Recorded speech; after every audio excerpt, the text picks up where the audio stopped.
Quand on parle de purificateur d'air, Dyson se place en leader, mais qu'est-ce que ça vaut par rapport à un produit bien moins cher chez Ikea? Salut tout le monde, c'est Quentin. Depuis plusieurs années maintenant, j'utilise un purificateur d'air chez Dyson, le Pure Hot and Cool que j'adore. C'est vraiment un produit qui s'est implanté dans mon quotidien, dans mon salon, tant par son design que par son efficacité pour assainir une pièce. Il est tellement efficace que j'avais décidé d'en acheter un second, qui est juste ici, le Pure Cool en noir mat comme ça, qui va super bien dans le studio, et je l'avais d'ailleurs acheté en reconditionné sur Back Market. Voyant la concurrence étoffée du côté de chez Ikea, Xiaomi et plein d'autres constructeurs, j'étais curieux de savoir si ça vaut le coup aujourd'hui d'investir près de 600 € pour un produit chez Dyson, quand à côté on peut avoir un purificateur d'air pour 129 € chez Ikea. Déjà, à quoi ça sert un purificateur d'air? C'est un produit qui permet d'assainir l'air ambiant de votre maison. Vu qu'on y est de plus en plus, c'est pas mal, mais c'est surtout conseillé aux personnes souffrant d'allergies, au pollen, aux poils d'animaux, mais aussi d'asthme pour ne citer que. C'est aussi vachement utile contre les mauvaises odeurs comme la cigarette ou la cuisine. Ayant une cuisine ouverte sur mon salon, c'était en partie pour cette raison que j'avais acheté le Dyson Pure Hot and Cool, mais surtout parce que mon appartement était insalubre avec beaucoup de traces d'humidité et ça dégageait une odeur nocive. Le Dyson Pure Hot and Cool et le Pure Cool par extension se sont donc présentés à moi comme étant le produit parfait pour la situation. Pour lutter contre ce problème d'humidité et d'odeur nocive dans mon ancien appartement dû à une mauvaise circulation d'air à cause de la VMC qui ne fonctionnait tout simplement plus, et le proprio s'en est aperçu qu'une fois que j'avais déménagé, et bien j'ai dû acheter différents produits pour vivre mieux, mais surtout comprendre dans quoi je vivais. Pour avoir un visuel, des chiffres sur ce que je ressentais dans l'appartement, j'avais acheté un capteur Netatmo avec toutes les infos dont j'avais besoin pour mesurer la température,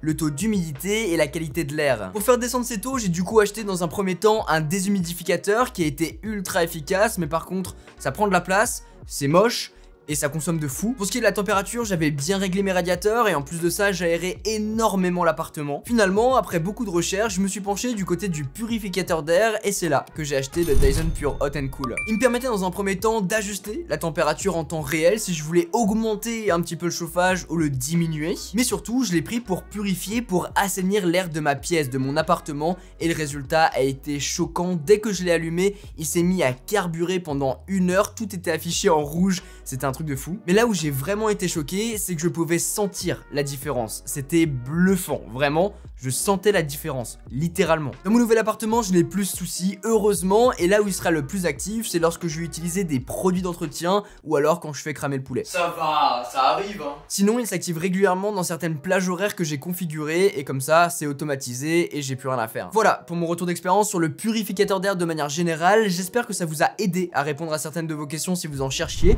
Maintenant, est-ce qu'il vaut mieux acheter un produit Dyson ou un produit Ikea? Dyson, c'est pour moi ce qui allie au mieux design et technologie. Le produit est très élégant, super bien fini, intelligemment construit et surtout, comme je vous disais, il s'implante parfaitement bien dans une pièce en étant esthétique. Chez Ikea, ils sont malins puisqu'ils ont dissimulé la techno dans une table. C'est les pros de l'ameublement et logiquement, ils ont combiné les deux. Ils ont deux modèles, cette table d'appoint mais un second à la verticale si vous préférez. Faut aimer le design de la table, personnellement, c'est pas ce que je préfère. Maintenant, vous combinez les usages, ce qui peut être hyper intéressant et un gain de place surtout. Côté filtration, le Dyson Pure Cool TP04, c'est la rêve que j'ai ici, à 3 filtres. Le Ikea Starkvine, lui, a juste un filtre EPA multicouche, mais vous allez pouvoir lui rajouter et acheter de manière supplémentaire un filtre à charbon actif. Et en fait, les deux se clipsent à l'intérieur. Dans l'ensemble, il sera vendu moins cher, mais il sera moins efficace pour capturer tout ce qui vous entoure. Pour ce qui est de la surface couverte, on est environ sur 80 mètres carrés d'un côté et 20 à 40 mètres carrés de l'autre. Globalement, vous pourrez toujours faire plus, mais ça prendra plus de temps pour une conso de 40 watts d'un côté chez Dyson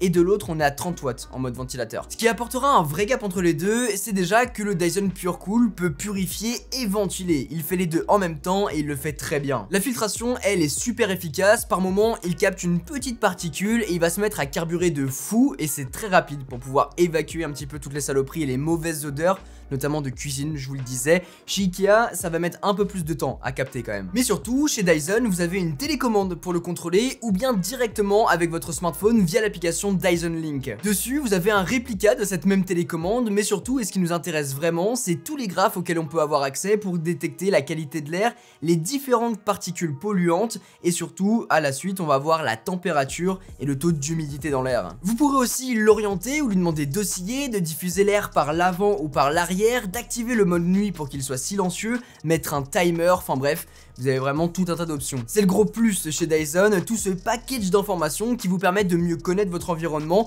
mais surtout d'ajuster votre comportement de sorte que ça ait une répercussion sur votre santé. Chez Ikea, le Starkvine se connecte à l'application Ikea Home Smart, mais pour ça, il vous faut un hub supplémentaire permettant de regrouper tous les produits connectés de chez Ikea. Et de là, vous pourrez allumer ou éteindre le produit, savoir si la qualité de l'air est bonne ou mauvaise et gérer ensuite la puissance de ventilation. La différence de prix se fera donc surtout dans l'ergonomie du produit et son aspect connecté, mais c'est frustrant d'avoir un purificateur d'air sans savoir ce qu'il fait. Est-ce que du coup il a un réel impact dans mon quotidien? De mon côté, c'est compliqué de vous partager mon avis puisque même après l'avoir mis plusieurs jours dans certaines pièces de chez moi, j'ai pas senti une réelle différence. Est-ce que c'est parce qu'il fonctionne moins bien ou est-ce que tout simplement mon appartement est sain? C'est compliqué de juger. Si vous le mettez dans le salon ou si vous avez un produit d'entretien à côté, oui, il va fonctionner, mais de là à vous dire que quotidiennement il est utile, je sais pas trop. Finalement, au niveau du bruit, c'est globalement la même chose. Ils sont hyper discrets, sauf quand ils tournent à plein régime, mais c'est normal. Je trouve sincèrement que vous en avez pour votre argent lorsque vous achetez un Pure Cool ou Pure Hot and Cool chez Dyson. C'est vraiment un produit hyper efficace, mais surtout qui bosse bien, et c'est ce qu'on lui demande. Même s'il faut y laisser un rein et demi pour rentrer dans le game, c'est un produit génial, en plus d'être sympa esthétiquement parlant, mais surtout qui m'a bien sauvé la mise quand ma santé pouvait être en danger. Ce qui ne veut pas dire que le produit d'Ikea est mauvais, loin de là, et pour 129 €, il vous permettra de mettre un premier pas dans cet univers. Et vous l'avez compris, j'espère, à travers cette vidéo, c'est hyper important de le faire et d'avoir un produit comme ces deux-là pour pouvoir assainir votre pièce puisqu'on y passe beaucoup de temps. Même si vous n'avez pas de graphe, vous pouvez, je pense, lui faire confiance pour qu'il enlève la plupart des particules nocives de chez vous dans un design unique camouflé dans un meuble. Après, si vous avez vraiment des allergies vénères ou bien de l'asthme, partez plutôt sur un produit plus efficace. Ça peut être du côté de chez Dyson ou bien même du côté de chez Xiaomi avec le Air Purifier 3H à moins de 200 € qui a un super rapport qualité-prix, j'en ai entendu que du bien. Prenez aussi en compte qu'acheter ces produits, ça demande aussi de l'entretien puisqu'il faudra aussi changer les filtres au bout d'un certain temps. Chez Dyson, ça coûte 75 €, mais vous allez pouvoir directement voir sur l'application quand est-ce qu'il faut le remplacer via un pourcentage.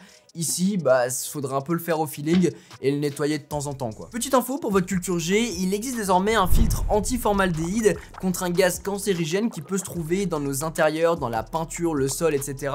Bien sûr, Dyson a sorti sa version, voilà, sauf que ça coûte 699 €. Ça fait cher la nouveauté, mais vous le retrouverez aussi dans d'autres produits. J'espère en tout cas que cette vidéo vous a permis d'y voir plus clair sur les purificateurs d'air. Je l'ai vraiment tourné de sorte que vous ayez toutes les informations que j'aurais aimé avoir lorsque je faisais mes premières recherches sur le sujet, mêlant à la fois comparatif, expérience perso, utilisation au quotidien. Si vous utilisez de votre côté un purificateur d'air, quelle que soit la marque, quelle que soit la référence, que ce soit Dyson, Ikea, Xiaomi, peu importe, n'hésitez pas à laisser un petit commentaire avec la référence et surtout votre expérience perso. Comme ça, les personnes qui tomberont sur cette vidéo pourront avoir plein d'expériences différentes, ce qui peut être vraiment cool. Sur ce, c'était Quentin, passez tous une très bonne journée.